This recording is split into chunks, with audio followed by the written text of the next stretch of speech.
யார கேட்டு நிச்சயம் பண்ணீங்க? சத்தியமா நான் இல்லம்மா, எல்லாம் உங்க அம்மா தான். ஆமா நான் தான். அதுக்கு என்ன இப்போ? அப்ப நீயே கல்யாணம் பண்ணிக்க. நான் சக்திவேல் அங்கிள் சன் சின்ராஸ லவ் பண்றேன். அவரை தான் நான் கல்யாணம் பண்ணிக்குவேன். சின்ராசா? அவனை கல்யாணம் பண்ணிக்கிறதுக்கு நீ கல்யாணம் பண்ணிக்காமே இருக்கலாம். பெத்த அப்பறே அவன் ஒரு புள்ளையா நினைக்கல, அவனை போய் மாப்பிள்ளைன்னு சொல்றியே. இயேசுநாதரே ஒரு காலத்துல சிலுவையில தான் அரைஞ்சாங்க. இப்ப எல்லாரும் அவரை சாமியா கும்பிடலையா? சின்ராசையும் ஒரு காலத்தை எல்லாரும் புரிஞ்சுக்குவாங்க. பாயிண்ட். நீ என்ன வேணாலும் சொல்லிக்கோ, நிச்சயம் பண்ணதுதான். வர்ற 18ஆம் தேதி இந்த கல்யாணம் நடக்கத்தான் போகுது. நான் பார்த்த மாப்பிள்ளை உன் கழுத்துல தாலி கட்டத்தான் போறான். அப்படியா? அப்ப ஏன் முடிவை நீ தெரிஞ்சுக்க. நீ சொன்ன அதே 18ஆம் தேதி அதே நேரத்துல சின்ராசு தான் என் கழுத்துல தாலி கட்டுறாரு.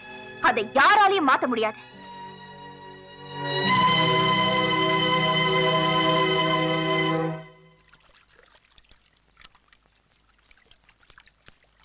சின்ராசு,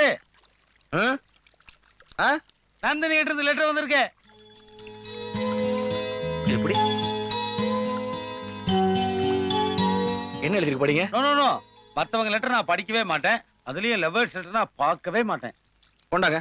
சின்ராசு, இவ்வளவு ஃபாஸ்டா வாங்கிட்டு போறிய, ஸ்லோவா ஒன்னு யோசனை பண்ணி பாரு. உனக்கு படிக்க தெரியுமா? இந்த ஊர்லயே SLC படிச்ச ஒரே கிராஜுவேட் நான் தான். என்னைய பகிச்சுக்கிறேன்? கமான், என்னுடைய அறிவு யூஸ் பண்ணிக்கோ. குச்சிப்படாதவா? டேய், லவ்வர்ஸ் லெட்டர் படிக்க போறேன். சின்ன பசங்களுக்கு என்னடா வேலை? போ, மீன்படி போ. ஏன் அவனை துரத்துறீங்க? நான் தப்பா படிச்சு ஆதாவம் கண்டுபிடிச்சானா? சீக்கிரம் படிங்க. வீட்ல எனக்கு தெரியாமையே கல்யாணம் பிக்ஸ் பண்ணிருக்காங்க. நான் எவ்வளவோ சொல்லி பார்த்தோம், என்னால கல்யாணத்தை தடுக்க முடியல. வர 18ஆம் தேதி பொள்ளாச்சியில தான் கல்யாணமா.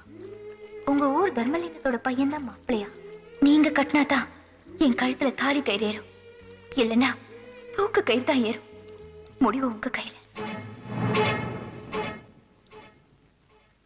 மாப்ள, நான் எவ்வளவு சீரியஸான மேட்டர் படிச்சுட்டு இருக்கேன், நீ ரொம்ப சாதாரணமா இருக்கியே. அட நீங்க வேற மாமா, என்ன தவிர வேற எவனாவது அவள் கழுத்தை தாலி கட்டிடுவானா? இல்ல நான் தான் பார்த்துட்டு சும்மா இருந்துருவானா? வர 18ஆம் தேதி அவளுக்கு கல்யாணம் நடக்கதான் போகுது. ஆனா மாப்பிள்ள அவன் இல்ல, நான். தைரியமா இருக்க சொல்லி லெட்டர் எழுதி போடுங்க, போங்க. இல்ல 4 வார்த்தை இங்கிலீஷ்ல எழுதுங்க. என்ன சொன்ன? ஐயா உங்களை கூட்ட சொன்னாரு. ஐயோ, ஆமாண்ணா, உங்களை கையோட கூட்ட சொன்னாரு. என்னையா? உங்களை தானே ஏதோ முக்கியமான விஷயம் பேசணுமா கூட்ட சொன்னாரு. பேசணுமா? மாமா மாப்ள, ஓடு ஓடு ஓடு.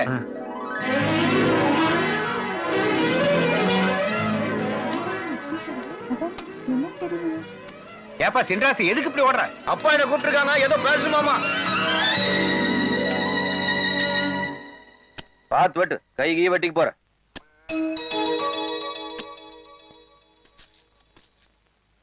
சின்ராஸ் வந்திருக்கா?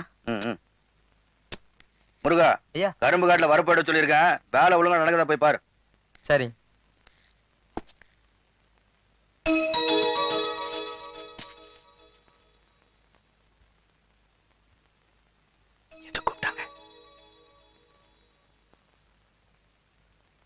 கொஞ்ச நேரத்துக்கு முன்னாடிதான் சம்மந்தி அம்மா வந்திருந்தாங்க. சின்ராசு படிக்கல, கௌரவமான வேலை செய்யல, அது கூட பரவாயில்லைங்க. ஆனா ஏற்கனவே ஒரு பொண்ணு மேல ஆசைப்பட்டு கல்யாணம் வரைக்கும் வந்து முகூர்த்தத்துக்கு முன்னாடி அந்த பொண்ணையே வேணான்னு சொன்னவரு நாளைக்கு என் பொண்ணையே வேணான்னு சொல்ல மாட்டாருன்னு என்ன நிச்சயம்?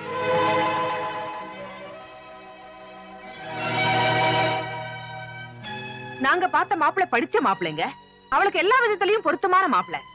நந்தினியை பத்தி எங்களுக்கு கவலை இல்ல, அவளை எப்படியாவது நாங்க பண்ணிய வச்சிருவோம். ஆனா சின்ராச நினைச்சாதான் பயமா இருக்கு. முகூர்த்த நேரத்துல புகுந்து ஏதாவது கலாட்டா கிலேட்டா பண்ணி கல்யாணத்தை நிறுத்திட்டாருன்னா அப்புறம் எங்களால தலை நிமிர்ந்து நடக்க முடியாதுங்க. இந்த கல்யாணத்துல தாங்க எங்க மான மரியாதையே இருக்கு. பரம்பரையா நம்ம வீட்ல இருந்து ஒருத்தர் தாலி எடுத்து கொடுத்ததா ஊர்ல கண்ணாலுமே நடந்திருக்கு. ஆனா உங்க வீட்ல இருந்து ஒருத்தர் வந்தா கண்ணாலுமே நின்னு போயிருன்னு சொல்றத இப்பதான் முதல் தடவையா கேக்குறேன். தாம்பூல தட்டை மாத்தின பிறகு மாப்பிள்ளை மாத்துறது எந்த வகையும் நியாயம் இல்ல. சம்பந்தி அம்மா சொன்னாங்க, அன்னைக்கு ஆசைப்பட்ட பொண்ணதானே தாலி கட்ட போற நேரத்துல வேண்டாம்னு சொன்னாரு. நாளைக்கு என் பொண்ணு கழிச்சு தாலியை கட்டி கல்யாணத்து பிறகு வேண்டாம்னு சொல்ல மாட்டான்னு என்ன நிச்சயம்னு கேட்டாங்க. அவங்க சொல்றது நியாயம் தானே? இவர் எப்ப எப்படி மாறுவோன்னு யாருக்கு தெரியும்?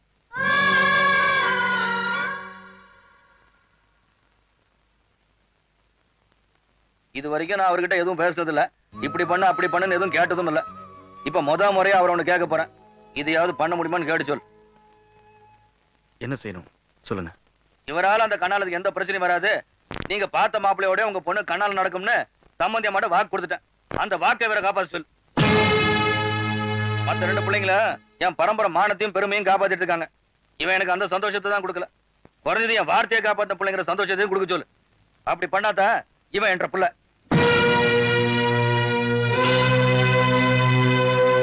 என்ற பிள்ளையா இருக்கணுமா வேண்டாமா நீயே முடிவு பண்ணிக்க.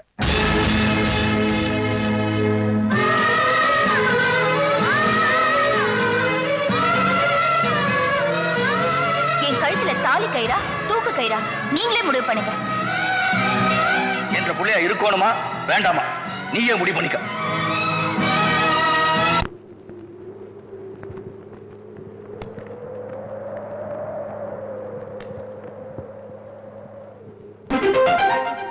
அப்பாவை பத்தி உனக்கு தெரியாதா? முதல்ல கோவப்படுவாரு, கத்துவாரு, மாலை கழுத்துமா வந்து நின்னு மனசு இலகிடுவாரு. ஆனா உனக்காக இல்லாட்டியும் அந்த பொண்ணுக்காக மனசு இலகுவாரு. சாமிக்கு அபிஷேகம் முக்கியம் தாப்பா, அதை விட தவிச்ச வாய்க்கு தண்ணி முக்கியம்.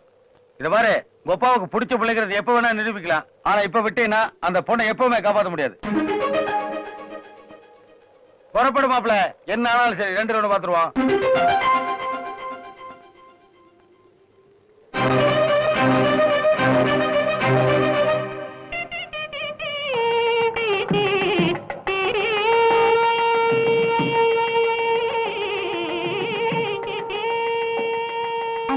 நந்தினி அலங்காரம் பண்ணிக்காமே இருக்கா?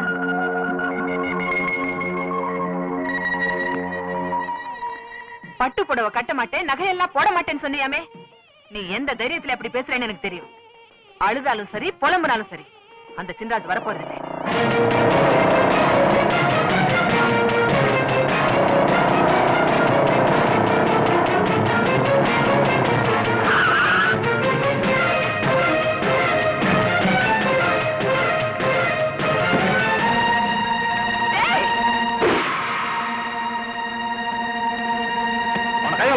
சரிங்கய்யா.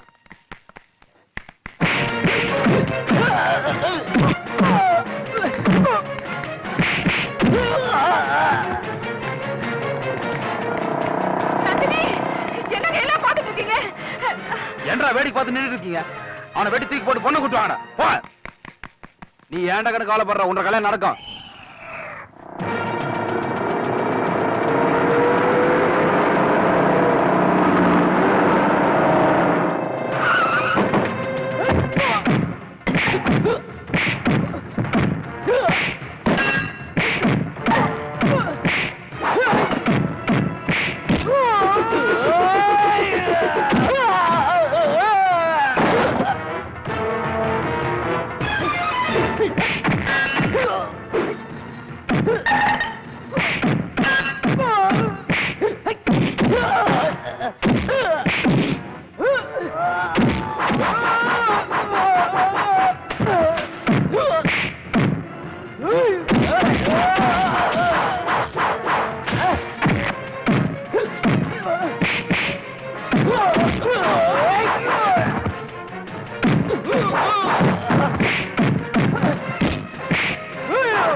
நீ ஏன்டா கண்ணு கவலைப்படுற?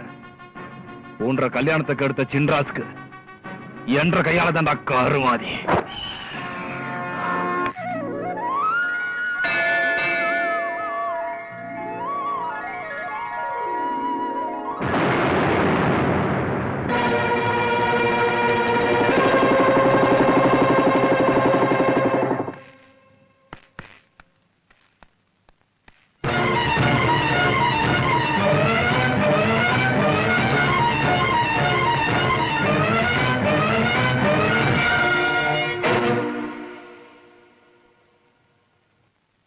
எத்தனையோ பொண்ணுங்க கழுத்துல தாலி ஏறதுக்கு நீங்க காரணமா இருந்திருக்கீங்க. முதல்ல ஒரு பொண்ணு கழுத்துல இருந்து தாலி இறங்குறதுக்கு நீங்க காரணமாக வேண்டாம்.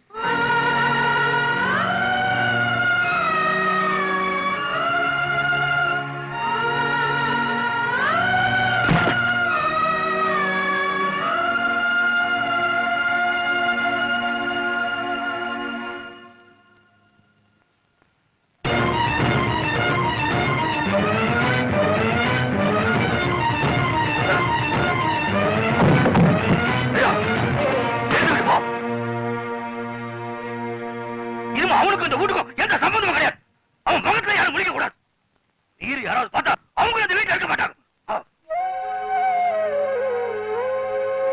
பெத்த அப்பம் பச்சை கேட்காத இவன் ஒரு உதவாகிற, இந்த உதவாகரை நம்பி வந்த அவன் ஒரு உதவாகிற, இந்த 2 உதவாகரை ஒன்னா சேர்ந்து உருப்படாம தான் போகுது.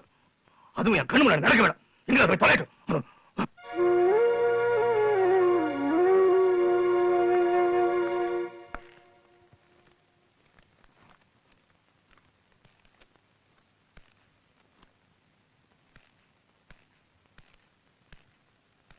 நான் பெருசா மதிக்கிற சொத்தை உள்ள இருக்கும்போது எனக்கு எதுக்கு இந்த சொத்தெல்லாம்?